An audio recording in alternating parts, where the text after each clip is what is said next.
नमस्कार। Bokaro veg revision सहित अन्य मांगों को लेकर एनजेसीएस की पांचों यूनियन के द्वारा 30 जून को सेल व्यापी हड़ताल करने की घोषणा की गई है। इसी को लेकर बोकारो स्टील प्लांट में इस हड़ताल को सफल बनाने के लिए एनजेसीएस के पांचों यूनियन के महामंत्री आज सेक्टर 4 स्थित महात्मा गांधी प्रतिमा के समक्ष भूख हड़ताल पर बैठे हैं। इन लोगों के द्वारा पूर्व से यह कार्यक्रम निर्धारित किया गया था।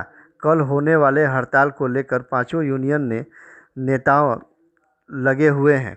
प्लांट के अंदर इसको लेकर कल काला बिल्ला लगाकर प्रदर्शन किया गया था, जिसमें 5000 से अधिक मजदूरों ने अपनी मांगों के समर्थन में एकजुटता दिखाई। यूनियन के नेताओं ने कहा कि कल की हड़ताल ऐतिहासिक होगी। जिस प्रकार से मजदूरों में उबाल देखा जा रहा है, ऐसे में हम कह सकते हैं कि कल बोकारो स्टील प्लांट को करोड़ों का नुकसान होने वाला है। नेताओं ने कहा कि सेल प्रबंधन को समझौते के लिए काफ़ी समय दिया गया और वार्ता भी हुई, लेकिन हठधर्मिता के कारण यही स्थिति आज उत्पन्न हुई है। बताते चले कि कल के हड़ताल में INTUC, AITUC, C2, HMS, BMS और HSS के अलावे गैर एनजेसीएस की मजदूर यूनियन भी शामिल हैं। मालिक नहीं हो, ये प्लांट में विस्थापितों का सवाल है। जमीन दिया विकास के लिए, इन लोगों को सिनेमा हॉल क्लब बनाने के लिए नहीं दिया, डांस करने के लिए। सीए डिपार्टमेंट का हाल आप लोग जानते हैं, नगर सेवा भवन का कोई माई बाप नहीं है। किसी से इसको बंद नहीं करना चाहिए। जो निजीकरण का मनता है सरकार का, पूंजीपतियों का हाथ में देने का, उसको बचाने की ताकत जनते को है। जनते बचा सकती है, सरकार से उम्मीद मत रखिए। हम लोग मिल करके इस प्लांट को बर्बाद करने नहीं आए हैं, हम लोग इस प्लांट को बचाने आए हैं। मजदूर बचेगा, देश की जनता मजबूत होगी, ये लोहा बिकेगा, कारखाना चलेगा। आप लोग अभी देखा होगा, आयु ने आप मजदूरों से है और कल का औकात को देखकर मैनेजमेंट का दिमाग थोड़ा अभी ठंडा हो रहा है। मैनेजमेंट सोच रही है कि अब क्या होगा, इसीलिए कल का हड़ताल को सफल बनाइए। इनकलाब जिंदाबाद, ट्रेड यूनियन संयुक्त मोर्चा जिंदाबाद।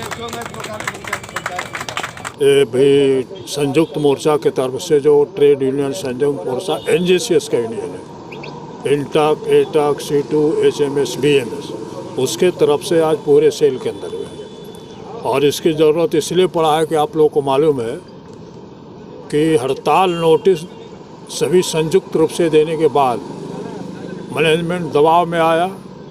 22 जून से लेकर 27 जून तक वार्ता किया, लेकिन मैनेजमेंट एक समझौता तक पहुंचने का कोई कोशिश नहीं किया। गैर जिम्मेदारी पूर्वक वार्ता चलाया। जो मजदूरों का मांग है, वाजिब मांग है, काफ़ी समय बीत चुका है, उसके बाद भी ये लोग प्रबंधन के तरफ से बिल्कुल वो नज़रअंदाज किया गया 7 दिन का बैठक के बाद। इसीलिए और प्रबंधन का जो बातचीत का जो बिहेवियर है, वो ढकेलते जो है मजदूर को दीवार के पास पहुंचा दिया। अब उससे पीछे जाने के पास मजदूर के पास में कोई उपाय नहीं है। इसीलिए मजदूर को अब प्रबंधन के खिलाफ, हठधर्मी प्रबंधन, मजदूर विरोधी प्रबंधन बोलिए, अब हड़ताल में जाने का कोई विकल्प नहीं बचा। इसीलिए पूरा हड़ताल की तैयारी है, पूरे मजदूर का भी तैयारी। कल हम लोग प्लांट के अंदर में प्रदर्शन किया ईडी बिल्डिंग पर। कम से कम 5000 मजदूर उसमें पार्टिसिपेट किया, 5000 मजदूर। बीएसएल का नुकसान तो समझिए, ये लोग मैनेजमेंट अगर सतर्क रहे तो नुकसान ना हो सकता है।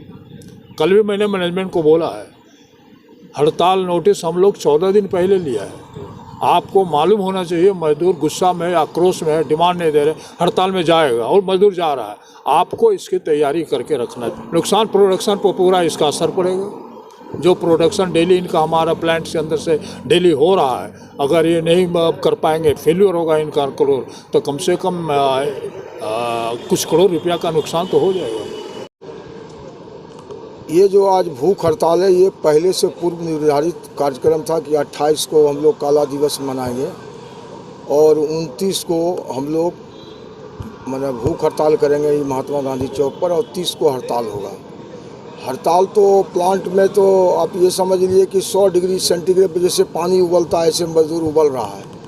और कल पूरा प्लांट में या पूरे सेल में चिड़िया भी प्लांट में नहीं रहेगा, पूरा सेल बंद रहेगा, बोकारो भी बंद रहेगा। प्रबंधन की ओर से किसी प्रकार का वर्करों को प्रबंधन के तहत लगातार हम लोग 5-6 दिन बात किए। बातचीत करने में प्रबंधन वार्ता को प्रबंधन ने ही तोड़ा है। हम लोग तो तैयार थे कि 12 बजे रात तक बात करने तैयार है हम लोग, सारा तर्क दिए हम लोग, लेकिन प्रबंधन ही वार्ता को फेल किया। तो हम लोग तो अंत में हम लोग का निर्णय था कि हम लोग हड़ताल में जाएंगे और हड़ताल कल होगा।